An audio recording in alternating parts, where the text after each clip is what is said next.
कुलधरा, रेत के समंदर के बीचों बीच बसा एक गांव जो रातों रात खंडर बन गया, जहां इंसान नहीं बल्कि साए रहते हैं, जिन्हें कोई भी महसूस कर सकता है या अपनी आंखों से देख सकता है, जहां रात को जाना सख्त मना है।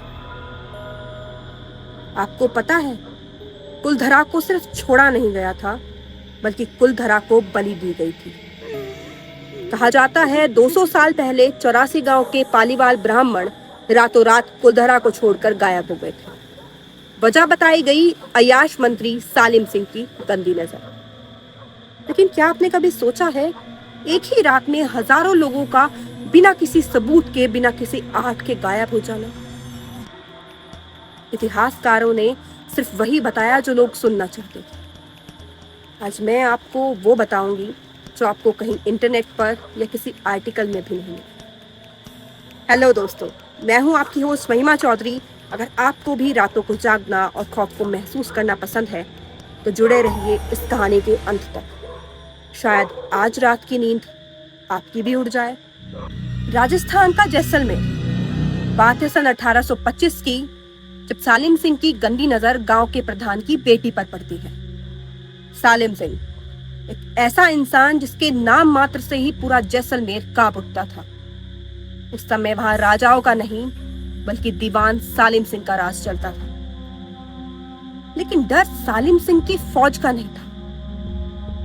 गांव के एक तांत्रिक ब्राह्मण गौरी शंकर पालीवाल की निजी डायरी के कुछ फटे हुए पन्ने सन 1990 के दशक में बीकानेर के गुप्त संग्रहालय में मिले, जिसमें लिखा हुआ था कि सालिम सिंह तो मात्र एक मोहरा है। असली आफत तो कुलधरा के केंद्र में बने कुएं के नीचे जागृत हो चुकी है। दरअसल कुलधरा एक साधारण गांव नहीं था। वहां के किसानों ने उस बंजर जमीन को एक उपजाऊ खेती की जमीन में बदल दिया। अगर सरल भाषा में कहें तो कुलधरा उस वक्त खुशहाली की एक जीती जागती मिसाल हुआ करता था। वहां के किसानों पर अपार धन था और उसी धन की रक्षा के लिए उनके पूर्वजों ने भूमि के नीचे एक रक्त सीमा बांधी और 1825 की उस रात को वो रक्त सीमा टूट गई। उस रात को वो रक्त सीमा टूट गई। चुप रहो बेटा। उस रात कुलधरा की चौपाल पर सिर्फ भागने का फैसला नहीं हुआ था, बल्कि आधी रात को जब पूरे गांव में सन्नाटा छाया था, 84 गांव के मुखिया गांव के केंद्र में बने मंदिर के पीछे इकट्ठा हुए। उन्होंने देखा कि उनके पूर्वजों ने तंत्र क्रियाओं से जो रक्त सीमा बांधी थी वो भी बहुत भयानक रूप धारण कर चुकी। वो जमीन को फाड़कर बाहर आ रही हैं। वो अदृश्य साए लोगों को महसूस होने लगे हैं। जमीन के नीचे से जैसे इंसानी चीखों की आवाज आ रही हो। वो समझ गए थे कि अगर वो एक पल और यहाँ रुके तो वो आत्माएं पूरे कुलधरा की नस्लों को खत्म कर देंगी। गांव वालों ने एक बहुत भयानक फैसला लिया। उन्होंने अपनी धन दौलत वहीं दफन रहने दी और उस शक्ति को उसी जमीन में कैद करने के लिए अंतिम शाप बलि अनुष्ठान किया। कहा जाता है कि गांव छोड़ने से पहले उन्होंने गांव की सबसे छोटी बच्ची की बलि देकर उस बला को वहीं कैद कर दिया और जाते जाते श्राप दिया कि जो कोई भी इस धरती पर बसने की कोशिश करेगा वो जिंदा नहीं बचेगा। अंतिम श्राप बलि अनुष्ठान कुलधरा के इतिहास का वो काला पन्ना है जिसकी बात कोई भी आम इतिहासकार करने से भी डरता है।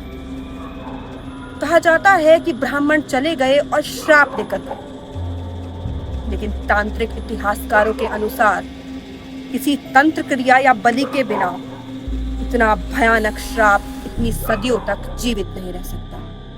इस अनुष्ठान में 84 गांव की मिट्टी, 84 गांव के मुखिया के उंगलियों का खून मिलाया गया, जिसे रक्त कुंभ कहा गया, जो 84 गांव की सामूहिक आत्मा का एकजुटता का प्रतीक है। तंत्र क्रिया में अगर हम किसी भी जगह को अदृश्य पहरेदारों के हवाले करते हैं तो उसमें जीवात्म की बलि दी जाती है। कहते हैं ब्राह्मणों ने गांव की सबसे छोटी बच्ची की बलि दी थी। लेकिन बहुत सारी जगहों पर यह भी कहा गया है कि बच्ची की शारीरिक बलि नहीं बल्कि उसकी आत्मा का जमीन से अमर जोड़ करवाया गया। अनुष्ठान में तांत्रिक गौरी शंकर पालीवाल ने कुलधरा की 10 दिशाओं को कीला था। साथ ही 108 संस्कृत याचिकाओं को उल्टा पढ़कर एक ऐसा श्राप चक्र बनाया जिसे केवल वही तोड़ सकता है जिसने इसे बनाया हो। श्राप था, जो भी यहाँ घर बनाने की नींव रखेगा उसकी नस्लें खत्म हो जाएंगी। अक्सर लोगों को लगता है कि ब्राह्मणों ने इस जमीन के नीचे सोना और चांदी छुपाया है, लेकिन सोने और चांदी के ऊपर बिछाई गई है शमशान की भस्म और ऐसे तांत्रिक चक्र कि अगर कोई भी इंसान लालच में आकर कुलधरा की धरती को खोदेगा तो उसे सोने चांदी से पहले इस नकारात्मक और भयानक शक्ति का सामना करना पड़ेगा जो इस धरती में बांधी गई है। अनुष्ठान के अंत में गांव का हर एक नागरिक उल्टे पांव गांव की सीमा से बाहर निकल गया। उन्होंने अपने कदमों के निशान अपने ही हाथों से मिटाए थे।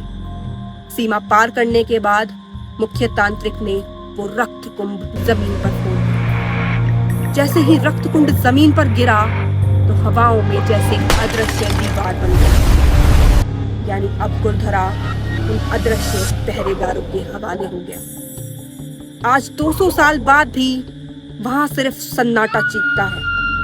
वहां रातों को कोई जा नहीं सकता।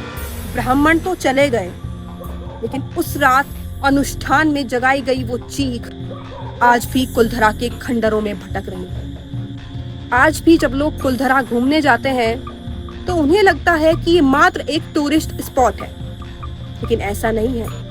जो लोग रात को 6 बजे के बाद वहां रुकने की गुस्ताखी करते हैं उनकी रूह अक्सर कांप जाती है। साल 2013 में दिल्ली के एक पैरानॉर्मल इन्वेस्टिगेटर गौरव तिवारी और उनकी टीम इंडियन पैरानॉर्मल सोसाइटी ने कुलधरा जाकर इन्वेस्टिगेशन करने के बारे में सोचा, लेकिन खौफ तब पैदा हुआ जब सुबह लौटते वक्त उनके वाहनों पर छोटे बच्चों के खून भरे हाथों के निशान मिले। ये देखकर पूरी टीम सन में रह गई। पूरी रात में इन्वेस्टिगेशन के दौरान उन्होंने वहां बहुत सारी अजीब चीजें महसूस की। जैसे टीम के एक मेंबर को लगा जैसे रात को कोई उसके कंधे पर हाथ लगाकर भागा। उन्होंने कुछ अदृश्य साए और परछाइयों को महसूस किया। गांव के खंडर हो चुके घरों की छतों पर उन्हें लोग हाथ पकड़कर गोल गोल घूमते नजर आ रहे थे, जैसे अनुष्ठान की आखिरी रात को घूम रहे थे। तो ये सब सिर्फ दिमागी वहम तो नहीं हो सकता। गौरव तिवारी पैरानॉर्मल दुनिया की चीजों को सिर्फ 99% दिमाग का वहम बताते थे। वो कहते थे 1% ही ऐसी चीजें हैं जो इंसानी समझ के परे हैं, और ये केस उनकी जिंदगी के उसी 1% केसों में रहा है जो इंसानी समझ के बहुत परे हैं। स्थानीय लोग आज भी कहते हैं कि कुलधरा की जमीन के नीचे खजाना नहीं बल्कि वो बला दफन है जिसे रोकने के लिए रातों रात पूरा गांव खाली हो गया था। तो अगर आप कभी कुलधरा जाएं और उन पत्थरों को छुएं तो याद रखिएगा वो सिर्फ चुने के बने कोई पत्थर नहीं बल्कि इन पत्थरों में किसी की चीख, किसी का सदियों पुराना खून जमा है। अगर आप सभी को ये वीडियो और ये जानकारी पसंद आई हो, या आप लोगों को थोड़ा सा भी डर लगा हो, तो मेरी वीडियो को लाइक करिए, शेयर करिए, कमेंट करिए और चैनल को सब्सक्राइब करना मत भूलिएगा।